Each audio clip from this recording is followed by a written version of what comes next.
Vous dites qu'il y a une différence entre être thérapeute et être ethnomédecin. Je ne connais pas ce terme d'ethnomédecin. Est-ce que vous pouvez m'en dire un peu plus? Oui, le terme ethnomédecin, c'est que ethnomédecine, à l'origine, c'est un terme qui vient de l'anthropologie médicale. Dans les pays anglo-saxons, ça désigne l'étude des médecines des différents systèmes médicaux de par le monde. Chez nous, cette étude porte sur d'autres aspects, mais peu importe. Simplement, un autre sens du mot ethnomédecin, c'est praticien d'une médecine ethnique, d'une médecine traditionnelle ou autochtone, autre que la médecine occidentale. Enfin, quelque part, on peut considérer que la médecine occidentale est une des ethnomédecines également. Simplement, le sens est plutôt associé à la notion de médecine traditionnelle. Donc c'est praticien d'une médecine traditionnelle, les grands systèmes médicaux encore vivants étant la médecine chinoise, la médecine védique de l'Inde, la médecine ayurvédique, et la médecine tibétaine, qui pour des raisons de politique actuelle est un petit peu en ballottage, on va dire.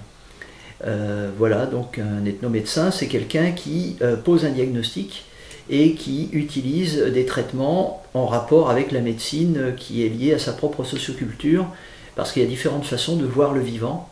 Chaque civilisation a sécrété un système médical à son image, et on ne regarde pas un être humain de la même façon en médecine chinoise, en médecine indienne ou en médecine occidentale. D'accord, et donc un thérapeute ne pose pas de diagnostic, c'est ça que vous voulez dire? Alors, la différence avec un thérapeute, effectivement, c'est qu'un thérapeute, c'est quelqu'un qui utilise un outil.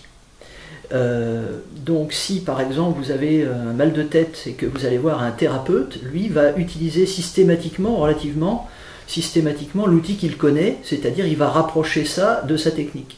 Vous arrivez avec votre mal de tête chez quelqu'un qui est peut-être chiropracteur par exemple, il va aller chercher du côté vertébral la cause à votre problème. Vous allez voir un gastro-entérologue, il va peut-être penser que c'est lié à votre digestion. Vous allez voir un dentiste, il va penser que c'est peut-être lié à vos plombages. Vous allez voir un psychologue ou un psychothérapeute, il va associer ça peut-être à un problème émotionnel. Donc chacun va voir midi à sa porte. Ça c'est le problème quand on est thérapeute, c'est-à-dire on pratique une méthode mais il manque un tronc commun. Ce tronc commun, qui est effectivement important, ce qui fait le médecin ou l'ethnomédecin, c'est la capacité à poser un diagnostic, mais sans idée préconçue de la cause. On ne va pas tout rattacher à une seule cause qui est liée au seul outil qu'on a. C'est-à-dire qu'on ne sait pas quand le patient arrive, justement, si son problème, c'est parce qu'il a pris froid, parce qu'il s'est énervé, parce qu'il a mal mangé, parce que c'est héréditaire, et peut-être un mélange de tout ça. Donc il faut prendre le temps de faire un examen, de poser un diagnostic, en termes de médecine chinoise s'entend, pas un diagnostic occidental, enfin chaque médecin, ethnomédecin pose le diagnostic dans les termes de sa médecine. Un coiffeur fait un diagnostic du cheveu, donc le mot diagnostic n'est pas réservé à la médecine occidentale. Et sur la base de ce diagnostic cohérent, on va appliquer un traitement, mais on ne sait pas encore quelle méthode parmi les 4 branches dont je vous ai parlé on va utiliser, ou peut-être plusieurs méthodes combinées.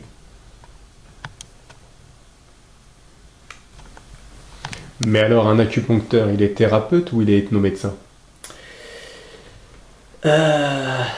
Il peut être les deux, il peut être ni l'un ni l'autre.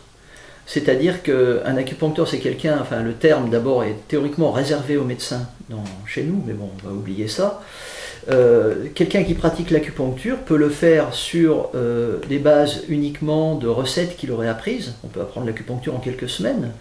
Ou il y a des gens qui pratiquent l'acupuncture, par exemple les médecins acupuncteurs font un diagnostic de médecine occidentale et ils apprennent des recettes de points qu'ils appliquent derrière.